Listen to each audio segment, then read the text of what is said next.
Hoje vamos falar de um assunto que tem ganhado grande atenção nos últimos tempos: o jejum intermitente. Ele não é só benéfico para a perda de peso, como também é um grande aliado para tratar determinadas doenças. E para isso trouxemos a doutora Cristiane de Oliveira, especialista em nutrologia, para nos falar um pouco mais sobre esse assunto. Doutora, muito bem-vinda mais uma vez aqui no nosso programa, mais uma vez comigo, né? E com o Campelo, né, Campelo? Pois é, eu quero aqui carinhosamente chamar a doutora de Cris, porque ela também é minha médica e cuida também de toda a minha saúde, acompanha muito a minha vivência no mundo esportivo, né? Então ela tem bastante dica para nós aqui. É satisfação estar aqui com você, Cris. Muito obrigada pelo convite, Pamela, Campelo. Amei saber que você está no comando do programa agora. Adoro a Elga e desejo assim que ela tenha muito sucesso, né, nesse novo empreendimento, nessa nova caminhada dela, que a gente precisa de mulheres nos representando também, né? Mas amei vocês dois aqui na bancada, estou muito feliz pelo convite e estamos aí para agora falar sobre jejum intermitente. Perfeito. Doutora, como eu iniciei antes, o jejum intermitente, ele está com muita atenção, porém para o emagrecimento, a perda de peso. Mas como eu já tinha falado com a senhora anteriormente, ele está sendo usado para diabetes e até câncer no fígado. A gente sabe assim que o jejum intermitente, ele traz muitas melhoras metabólicas também, além do emagrecimento, né? Então a gente tem na literatura vários relatos, não só para câncer de fígado, mas também para linfomas, né, para câncer de mama, câncer de intestino, né? São cânceres, especialmente fígado, intestino, mama, são cânceres relacionados à alimentação, né? Mas é claro que o jejum, como ele deixa o nosso sistema digestivo sem nada, né, que a gente chama de limpo, por um período, e o sistema digestivo está muito ligado ao sistema imunológico, a gente libera o sistema imunológico para que ele cuide, né, desses, que a gente chama dessas doenças malignas. Né? Então, a gente libera o sistema imunológico, que no nosso sistema imunológico a gente tem uma célula específica para ir atrás dessas células que degeneraram, que se transformaram em malignas. E com isso a gente consegue a cura, a prevenção e a cura, muitas vezes. Existem vários estudos, existe um instituto nos Estados Unidos que trabalha já com jejum intermitente há bastante tempo. Além do jejum intermitente, é claro, não adianta nada a pessoa ficar 16, 18 horas, 20 horas em jejum e logo depois se alimentar mal, né, Campeiro? Então, além do jejum intermitente, é claro que ele tem que vir acompanhado de uma dieta balanceada, baseada em alimentação de verdade. E aí sim, essas pessoas, existem vários relatos de caso dessas pessoas nesse instituto com curas importantíssimas, curas de câncer inclusive. Cris, olha só, você falou muitas coisas aí que a gente quer ampliar essa discussão. Quando você fala a palavra jejum, até para o nosso telespectador, o que é jejum? Pronto. O jejum é ficar sem alimentar, tá? É diferente de dieta. O jejum é uma estratégia alimentar. Certo. Diferente de dieta, porque na dieta a gente tem a dieta, né, com mais proteína, com mais gordura, né? A dieta ela é específica sobre os grupos alimentares. Eu vou comer certas coisas. Comer certas coisas. Certo. O jejum é uma estratégia. É uma estratégia já bastante antiga, né? E, na verdade, ele é muito fisiológico. Todos nós ficamos em jejum em determinados períodos de tempo. Então, por exemplo, durante o meu sono, eu estou em jejum. Durante o período entre o meu almoço e o meu jantar, se eu não coloco nenhum alimento, nenhuma bala, nada, só tomo água, eu estou em jejum. Então, o jejum é uma estratégia mais similar com o que a gente faz, né? Ou com o que os nossos antepassados faziam. E como é que funciona? O que tem de estudo sobre jejum? A gente tem 3 estratégias de jejum. O jejum de 24 horas, né, que é, num dia você come do jeito que você come, no dia seguinte você fica em jejum o dia inteiro, só toma água, chá e café, sem açúcar e sem adoçante. Tem uma outra estratégia, que é um dia você come como você, né, se alimenta normalmente, no dia seguinte você come apenas 25 a 30% da sua dieta normal, né? Então, e um terceiro tipo de jejum, que é o mais praticado, que é o que eu ensino para os meus pacientes, na minha estratégia de jejum, que chama jejum pleno, que é o jejum de horário reduzido de alimentação, que a gente chama de janela alimentar. Então eu passo 16 horas em jejum, 8 horas para comer, 18 horas em jejum, 6 horas para comer, tá? Então esse é o jejum de janelas alimentares, que é um jejum muito mais relacionado à perda de peso. Ele te dá ganhos metabólicos? Também traz, né? Mas para perda de peso, esse é o melhor tipo, que é o que a gente tem na literatura. A partir de 16 horas, para perda de peso é o melhor. Os ganhos aí você fala assim, mas e os jejuns prolongados, 24 horas, 36 horas? Eles também podem ser utilizados, mas não para estratégia de perda de peso, mas para ganhos metabólicos. E aí, assim, não é sempre, né? A gente tem que ter mais cuidados para não ter perda de massa magra, tá? Então, para fato de emagrecimento, jejum de janela alimentar, 16, 18, 20 horas. Então tem uma estratégia para fazer isso, e é interessante essa estratégia, interessante não, é indicado para fazer com uma profissional. Sim, por quê? Não adianta nada a pessoa ficar 18 horas em jejum, o que acontece muito, por exemplo, nos profissionais da saúde, né? A gente tem colegas médicos que plantões e tal, cirurgias longas, passam às vezes 16, 18 horas sem se alimentar, sai de lá e vai comer uma pizza, vai tomar um sorvete, sabe? Vai comer um lanche. Perde todo o benefício do jejum, porque aí você extrapola em calorias. Então, não é só ficar em jejum e extrapolar em calorias. Você precisa ficar em jejum e ter uma dieta balanceada. Então, acompanhada de um profissional para você ter um pós-jejum de qualidade. Um pós-jejum de qualidade. A gente fala que o jejum, são 3 etapas. O pré-jejum, a refeição pré-jejum tem que ser pensada, ela tem que ser equilibrada. O jejum propriamente dito, né? Que também tem que... a gente tem que cuidar dele, porque muita gente acha que está em jejum e chupa uma bala. Já perdeu o jejum, né? Então, a gente tem que cuidar do que pode durante o jejum e o pós-jejum, como sair. Existe estratégia para sair, o que comer no pós-jejum, né? Então...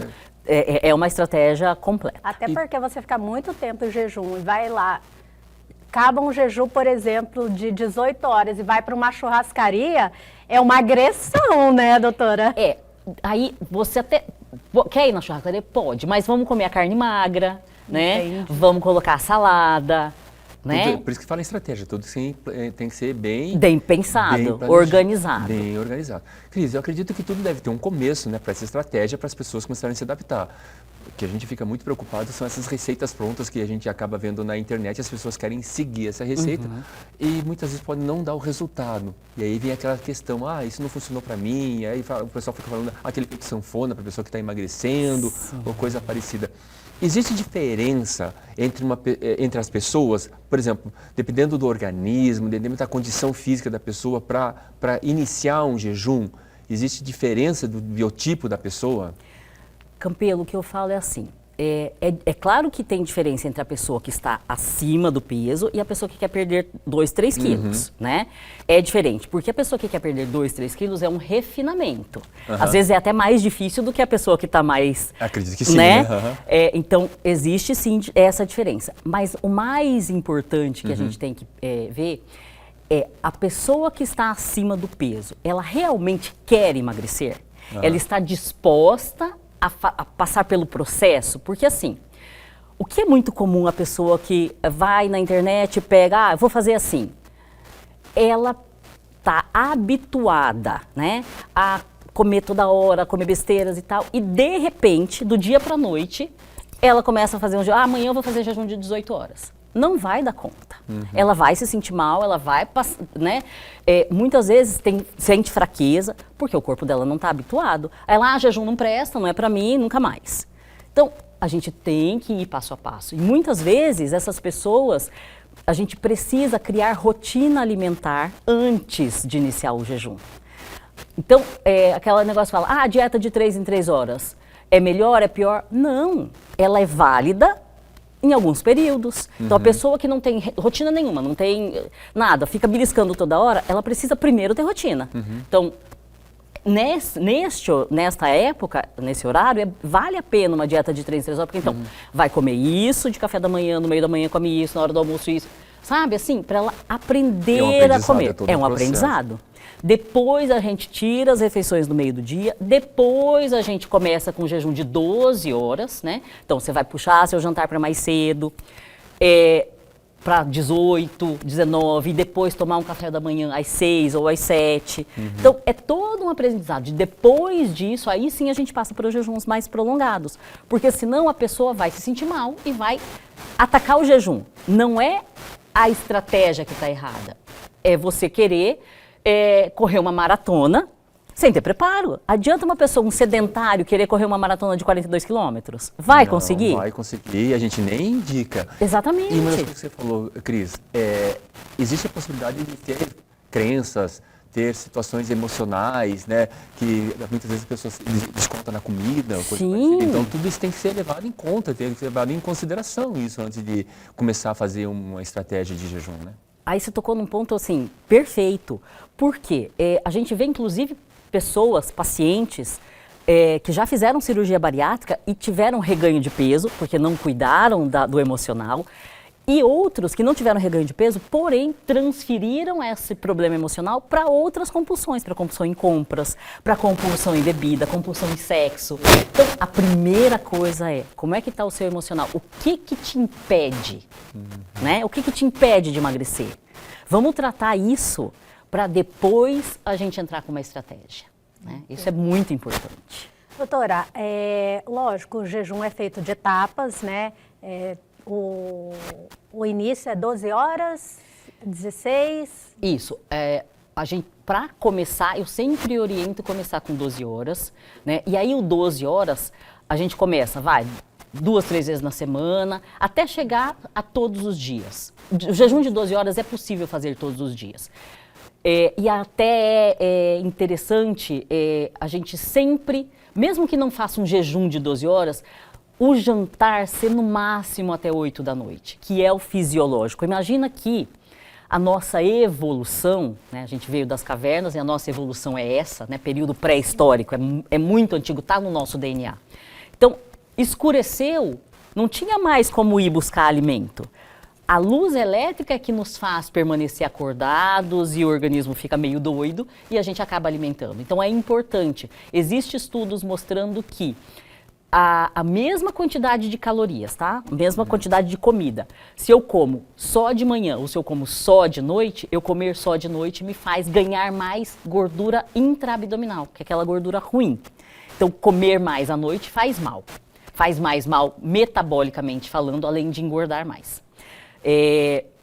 Então, a gente precisa primeiro organizar isso, né? Então, jejum de 12 horas. A partir disso, a gente passa para 14 horas para a pessoa entendendo, poxa, eu consigo.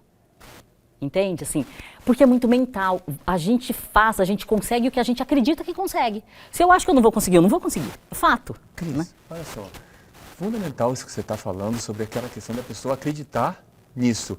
Mas pode segurar isso, Pamela? E no próximo bloco a gente volta aqui com a Cris?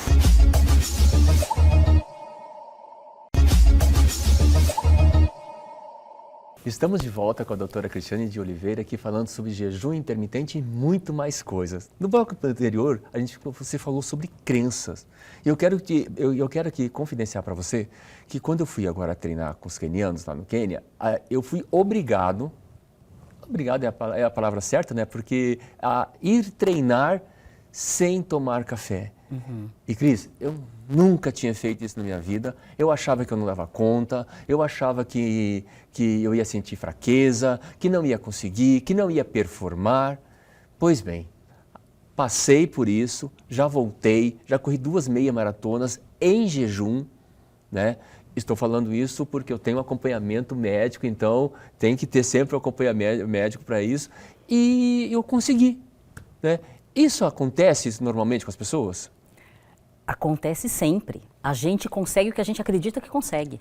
Se eu acredito que vai dar certo, a chance de dar certo é muito maior. O que falam é assim, imagina um iPhone. Antes dele se tornar um iPhone, ele esteve na cabeça de alguém, né? Então a pessoa acreditou naquilo e aquilo se tornou realidade.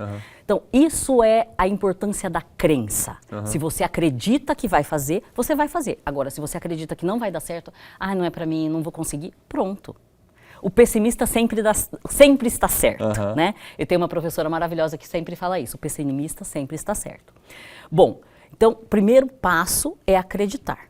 E o segundo passo, é claro, que é ir devagar, né? Do mesmo jeito que a gente não acorda e vai fazer uma maratona, né? Eu sou sedentário, vou fazer uma maratona, eu também não vou, de repente, comer desregradamente para jejum de 18, 20 horas. Então, é todo um processo, né? E a gente tem que acreditar no processo e estar disposto, né? ao processo. A gente precisa abraçar o processo. Porque outro dia eu escutei uma frase, eu li, na verdade, uma frase que fala assim, essa pressa que a gente está com pressa de morrer, né? Pressa de chegar no final. Não, gente, é o caminho, o que importa, a vida é o caminho, é o dia a dia. Então, vamos abraçar esse processo. O processo é bonito, né? A mudança. Então, é isso, eu acredito que a gente tem que primeiro entender para poder virar essa chave, né, Campelo? Você vê que a hora que você chegou lá, falou assim, não tem jeito, eu vou ter que fazer isso porque é o comum daqui. Outra coisa é o ambiente, né? Você imagina, você viveu isso. Foi o ambiente que te fez mudar. O ambiente me moldou, exatamente. O ambiente te moldou. E às vezes eu falo isso para os pacientes. Muitas vezes você tem que trocar de ambiente para que você chegue aonde você quer chegar. E não era só comigo, era com todos. Todos. Então, além do ambiente, tinha a comunidade, todos ali passando pelo mesmo processo que eu estava passando. Né? Então, assim, se ele consegue, eu também consigo. Exatamente. Se um ser humano conseguiu, eu também consigo. Né? Então é isso é muito importante. Doutora, eu tinha uma outra pergunta, mas quais os benefícios de você da prática esportiva em jejum? Imagina que, primeira coisa, né? Fisiologicamente, o nosso organismo foi feito para praticar exercício em jejum. Por que eu digo isso? Os nossos antepassados, lá na pré-história, eles não tinham geladeira, né? Não tinham um armário, não tinha um supermercado para buscar alimento. Posso fazer um parênteses? Claro. Aqui? No Quênia não tem geladeira.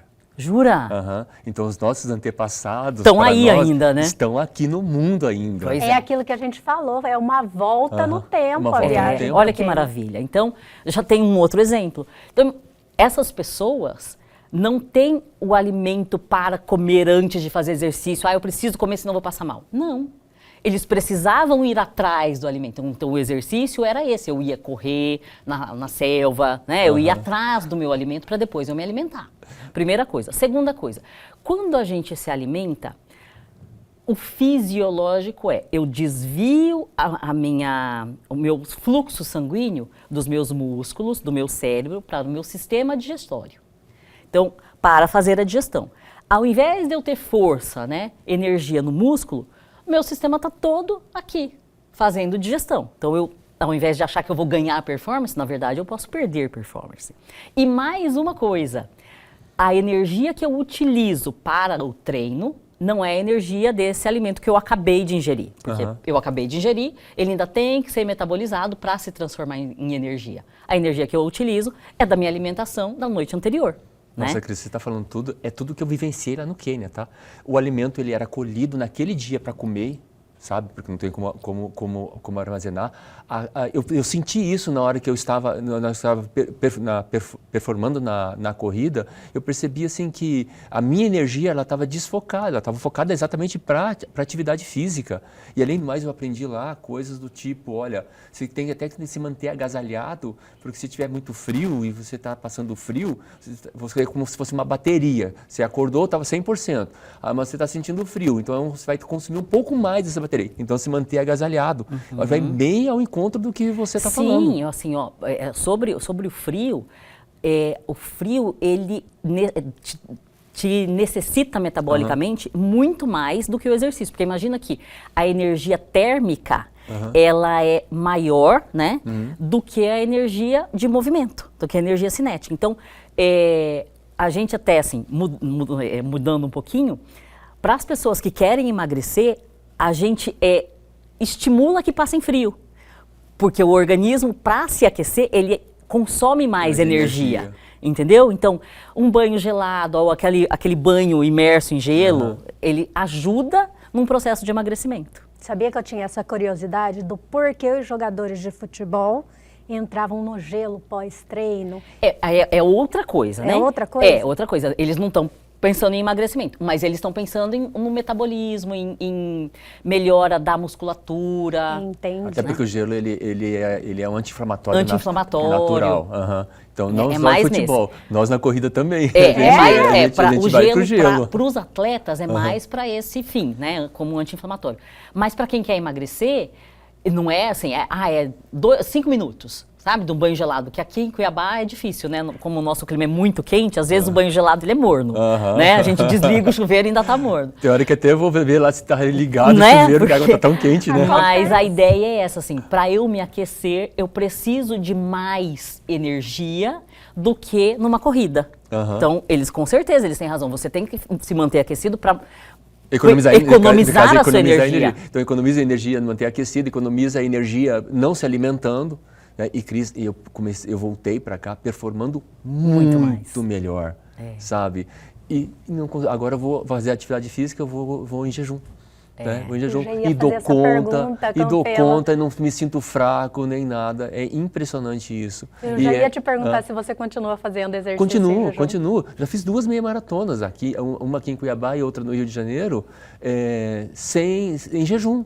Né? Lógico, a meia maratona, como a Cris falou, a energia que eu estou consumindo aqui agora já vem proveniente de outro. Né? Dentro da corrida a gente faz aqueles pumps com gel, né? Mas eu já aprendi também que eu tenho que usar o gel uns 20 minutos antes, que eu já sei, uns 20 minutos antes do processo que eu vou começar a cansar. Sim. Eu não espero cansar para usar o gel. Então, um tempinho antes que eu de cansar, eu já faço o uso do gel.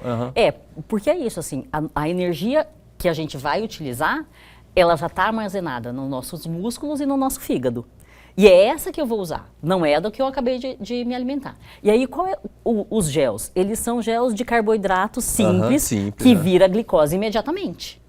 Então, a função desse gel é a mesma função do nosso glicogênio armazenado. É virar a glicose imediatamente e dar energia, né, essa força para o músculo. Exatamente. Para você continuar. Exatamente. É bem interessante. E voltando no jejum, a gente estava falando de crença, ou seja, você falou, se eu acredito, eu consigo.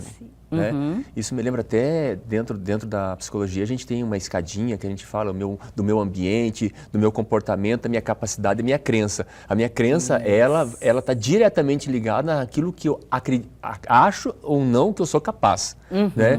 Está dentro do que você está falando. E aí começa o jejum. A indicação, procura um profissional, né? Para que a gente comece a fazer todo um trabalho para saber exatamente que tipo, né? E conta aí, por onde começar? O primeiro passo. O primeiro passo é limpar a alimentação. Né? A pessoa que está habituada a muitos processados, né? Embutidos, salame, presunto, biscoitos de pacotinho. Que né? também não tem nada de bom, né, doutora? Não tem nada de bom. Inclusive, a gente estava falando, né? Doutora, uma notícia que saiu há pouco, aquele pão de forma, né? Pão de forma, aquele bisnaguinhas, panetone, né? Bisnaguinha, aquele panetone, dependendo da quantidade, tem um lá que 2 fatias de pão de forma que você come, você já é pego no bafômetro. Bafômetro. Então, e como que você vai explicar pro guarda, né? Não, eu só comi 2 fatias de pão, eu não bebi. Então, a gente sabe que esses produtos, né? Tudo que vem em pacote, que necessita de produto químico para conservar, ele faz mal para o organismo, né? Então, são produtos que você deixa ali um mês e ele não degenera. Então, primeira coisa é limpar. Limpar do excesso de farinhas brancas, limpar do excesso de carboidratos simples, de açúcares, desses produtos ultraprocessados e trazer uma alimentação de verdade. É o primeiro passo. Doutora, Vamos dar uma seguradinha e vamos levar esse assunto para o próximo bloco, mas é só um minutinho, a gente já volta.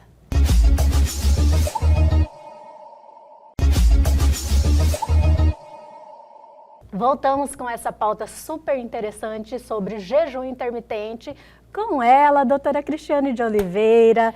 Mas, doutora, no bloco anterior nós estávamos falando... Por onde começar? Por onde começar. Então, primeira coisa é a gente limpar a alimentação, trazer alimentos de verdade, né? Café da manhã, almoço, jantar com comida de verdade. Arroz, feijão, carne, ovo, né? Saladas, frutas in natura. Bom, é o primeiro passo. Aí eu vou me programar para o jejum no dia seguinte.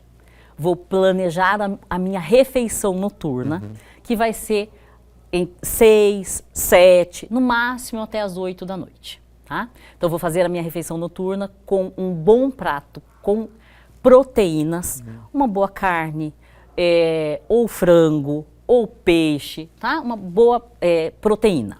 Proteína animal? Pode ser proteína vegetal também? Pode ser proteína vegetal também para os veganos, pode ser uma boa proteína vegetal. Mas uma boa quantidade de proteínas com gordura boa, né? Ou gordura de abacate, ou gordura coco, ou o azeite de oliva, né? Gordura boa. Chia, essas fontes de gordura. Um pouco de carboidrato, né? Pode ser uma batata, um arroz, tá? E a salada. Então a gente vai fazer uma refeição que nos sacie, né?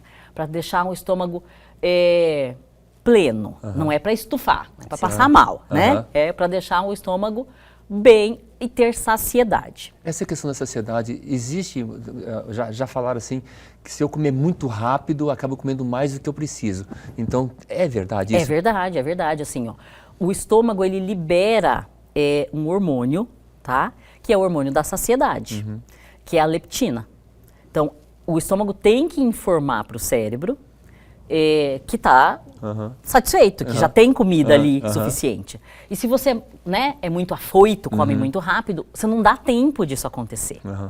E aí acaba exagerando. Então a mastigação ela ajuda. Ajuda, é muito processo. importante. Inclusive, importante porque o fato do alimento entrar no seu intestino mal triturado faz com que o intestino sofra mais. E aí o processo inflamatório é maior. Porque ao invés de ter micro pedaços para a nossa enzima digerir, não, eu tenho macro. E aquele macro pedaço o meu intestino não reconhece. Eu nunca tinha parado para pensar nisso. Então sabe aqueles que chamam de leaky guts, os buracos que a gente faz no intestino? Uma boa parte, além dos alimentos processados, né, também é por alimentos mal digeridos. Porque a gente come muito rápido e engole. Enfim, então fez um bom prato, né, com alimentação de verdade, né, tá saciado para que você tenha a reserva de glicogênio no seu músculo, no seu fígado para o dia seguinte. No dia seguinte, né, vai acordar, vai tomar seu copo de água, pode tomar café e chá à vontade, água bastante para hidratar. De preferência pode colocar um pouquinho de sal, sal integral, sal marinho, sal rosa do Himalaia, sal grosso, um pouquinho na água. Por quê? Porque minha fonte de eletrólitos, né, são os alimentos salgados. Então, eu preciso de eletrólitos para condução nervosa, para o meu músculo movimentar. Então, eu preciso desses eletrólitos. Um pouquinho de sal na água vai me dar esses eletrólitos, vai me dar mais conforto durante o período de jejum. É interessante. Então, eu posso consumir água, pelo menos 35 ml por quilo de peso, né, para me hidratar bem. Chá e café sem açúcar e sem adoçante. Mas não contam como água. O chá e o café. Não conta como água. A água à parte. Água é água. Perfeita a sua colocação. A água é a água, 35 ml por quilo de peso por dia. E a mais ainda posso o chá e o café. Vou fazer o tempo que eu me propus de jejum. Vamos supor que eu me propus a fazer 14 horas de jejum. Eu comecei lá, minha última refeição foi às 7 da noite. 7 da manhã deu 12 horas. Tá? Então, eu posso me alimentar às 9 da manhã. Então, o que eu vou comer às 9 da manhã, né? Eu posso comer 2 ovos, um guacamole, porque eu preciso, para sair do jejum, isso é muito importante, para sair do jejum, eu preciso de uma proteína e gordura. Por quê? Se eu colocar uma fonte de carboidrato, então eu vou sair do jejum e vou comer um pão, eu vou fazer um pico de glicemia muito alto e eu vou perder meus benefícios. O meu benefício é, não tenho pico de glicemia, não tenho pico de insulina, eu resolvo, eu melhoro o diabetes, eu melhoro a hipertensão, colesterol, triglicerídeos e tudo que vem relacionado a pico de glicemia, pico de insulina. Se eu tô com o meu intestino totalmente limpo, imagina que meu corpo está mais ávido, e eu coloco imediatamente um carboidrato, eu vou fazer um mega pico de glicemia, um mega pico de insulina, meu organismo vai captar tudo aquilo, né? Então eu perco meu benefício. Então é muito importante a gente começar, na saída do jejum, é imprescindível a gente começar ou pela salada ou pela proteína. Salada, proteína, gordura, depois um pouco de carboidrato. Não dá pra gente tirar o carboidrato de uma vez. A gente precisa dele, nosso organismo precisa, mas reduz e deixa por último. Só você entender uma coisa, isso aí você está falando das 14 horas, né? Sim. Acho que 12 horas já é comum, a gente nem percebe, a gente já faz.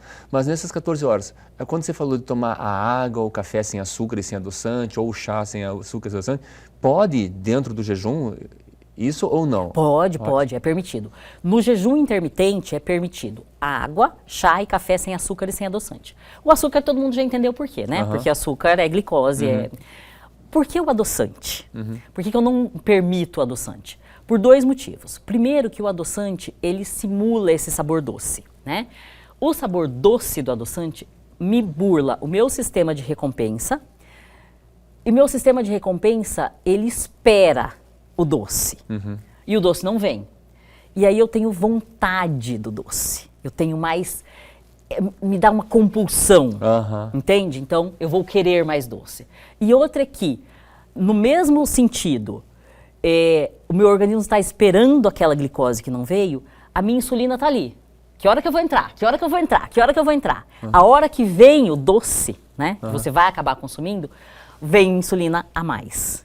Então, por isso não do adoçante. Além dos, né, do malefício né? do adoçante. Doutora, eu tive uma dúvida agora. O jejum intermitente, quando você começa a fazer, tem aquela questão do corpo começar a reter energia, carboidrato, não me lembro muito bem agora, porque estocar. Sim, eu entendi o que você quer dizer. Qualquer estratégia, né, que a gente use para o emagrecimento, existe um momento que o organismo se acostuma, que eu acredito que é isso. E aí o organismo dá o platô, para de emagrecer. Então, no jejum, pode acontecer? Pode, desde que a gente faça todos os dias. Então, a estratégia de jejum não é para ser feita todos os dias. Tudo que o organismo entende que você está se privando, né, coitado, tá passando fome, né? Eu vou segurar a minha energia aqui, porque senão daqui a pouco ele vai morrer. Não existe. O nosso organismo, ele quer nos proteger a todo custo. Eu não vou emagrecendo até eu definhar e morrer. Não vai acontecer isso. Então eu reduzo o metabolismo. Então essa é uma outra coisa importante da estratégia. Não é para todo dia.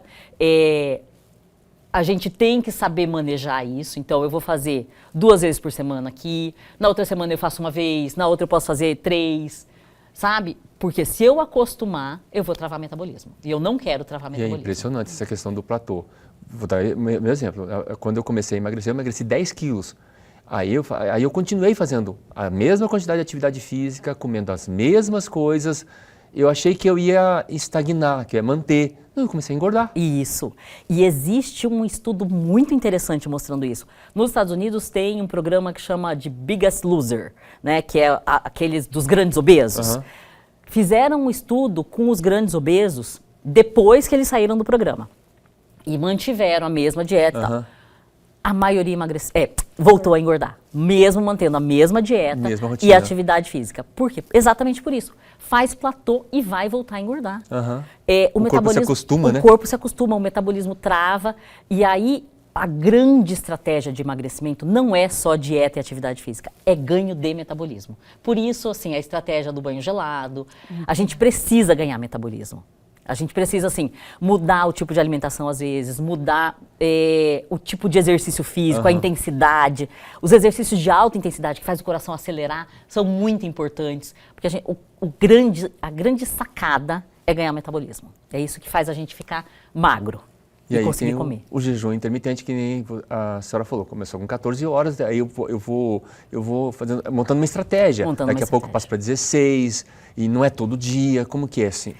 Aí, jejum de 16 horas a partir de 16 horas, eu começo a pegar a minha gordura de fato. Até 16 horas de jejum, eu uso muito mais o glicogênio que está armazenado do que aquela gordurinha, né?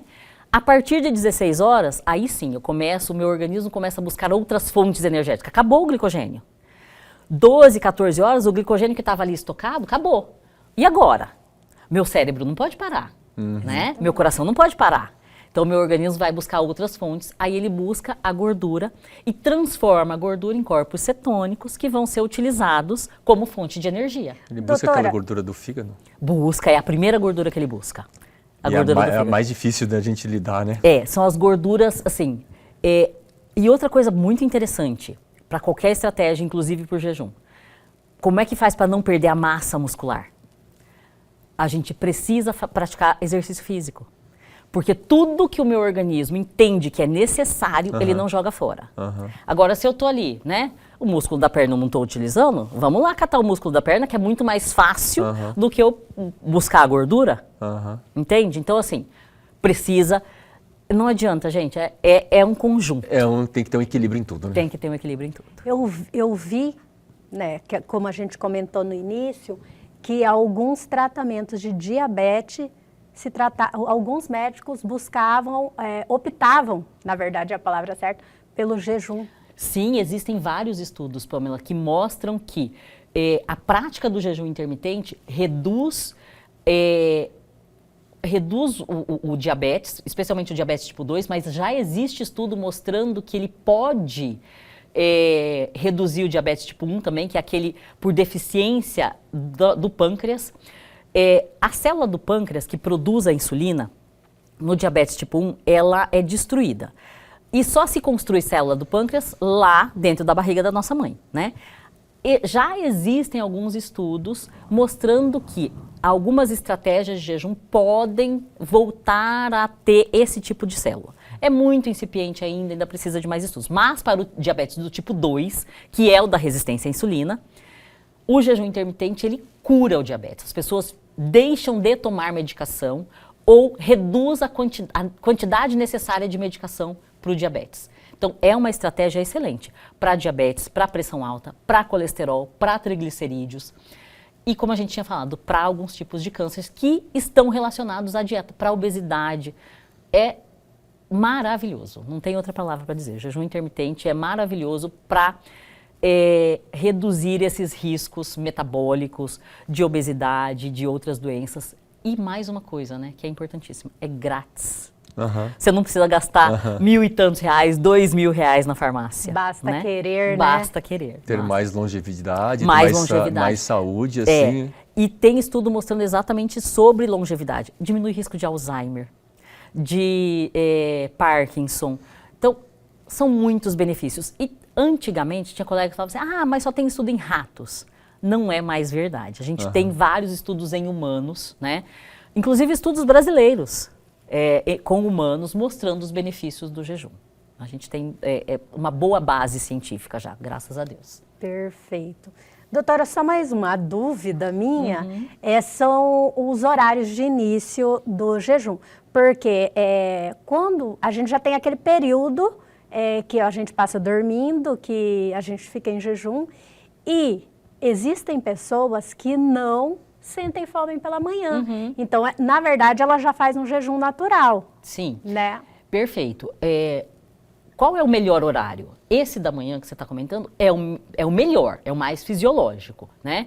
Ah, e se eu não consigo? Posso fazer à tarde? Até pode, né? Mas assim, o ideal, o melhor, né? O melhor horário é aproveitar essa noite de sono e estender um pouquinho a mais. É o melhor horário.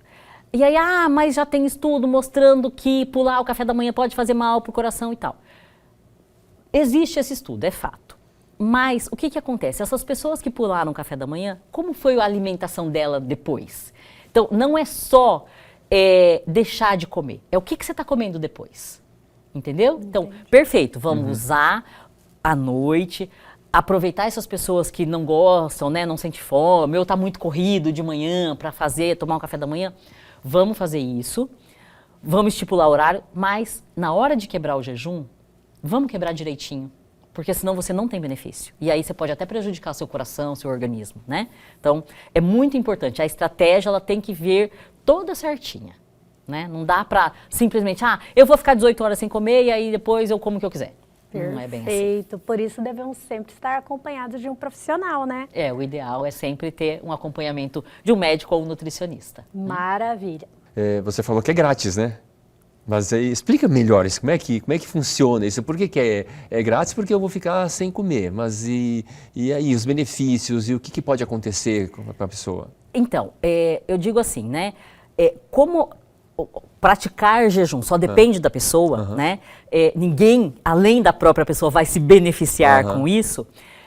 A gente muitas vezes não tem esses estudos robustos. Que alguns colegas pedem. Por quê? Estudos robustos, eles necessitam de financiamento, né? E no caso, a pessoa não vai estar pagando, aí vai ter benefício, vai melhorar a saúde, vai ter menos doenças. Menos dor, menos inflamação, né? Mas não é interessante para a indústria farmacêutica, porque ela não vai vender o anti-inflamatório, ela não vai vender o remédio, né, para emagrecer, enfim. Então, a indústria não tem esse benefício, e nem para a indústria de alimentação, porque ela não vai vender a bolachinha, né, a barrinha de cereal pro meio da manhã, entendeu? Então, assim, como o jejum, ele só beneficia quem pratica, é grátis para quem pratica, ele não vai consumir nada com isso, acaba que as grandes indústrias não têm interesse. Aquelas que querem vender o remedinho, a pílula, que querem vender aquele enlatado. Né? A gente perde em financiamento de grandes estudos. Né? Então, que estudo que eu tenho de jejum? São estudos de relato de caso, né? Algum estudo ou outro com algumas populações que já praticam, e algumas populações pequenas que aceitam fazer. Então, eu não tenho estudo com 10 mil pessoas, 50 mil pessoas, como de medicamentos como o Ozempic, né? Porque para isso, como a indústria vai ganhar de volta, é claro que ela vai investir.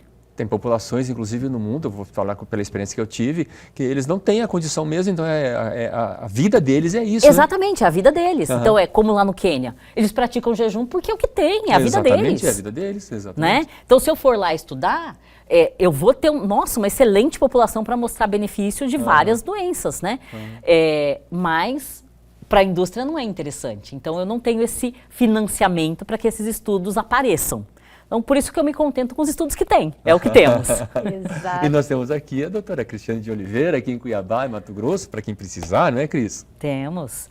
E para fora do estado também, a gente consegue fazer online. Olha só, já está na tecnologia, né? Tem que teleconsulta, né, doutora? Temos teleconsulta. Mas, doutora, estamos com o tempo estourado. Eu vou convidá-la para a senhora estar aqui novamente.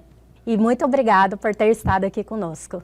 Eu que agradeço, Pamela. É sempre um prazer estar aqui com vocês. Adorei esse novo formato de essa interação, né? Eu acho muito, muito legal a interação, assim. E a gente conseguir falar vários assuntos. É um programa, assim, maravilhoso para a população, especialmente para nossas mulheres, né? Que precisam tanto de informação e informação de qualidade, que é isso que o programa traz. Muito obrigada pelo convite. Obrigado, Cris. E o Ela e Você de hoje fica por aqui. Boa noite. E aproveite agora, aponte sua câmera do celular para o QR Code que está aqui, já vai direto para o nosso canal no YouTube, se inscreva, ative o sininho, essa entrevista e muito mais estará à disposição para você. A gente se vê amanhã às 21h30 aqui no canal 22.1.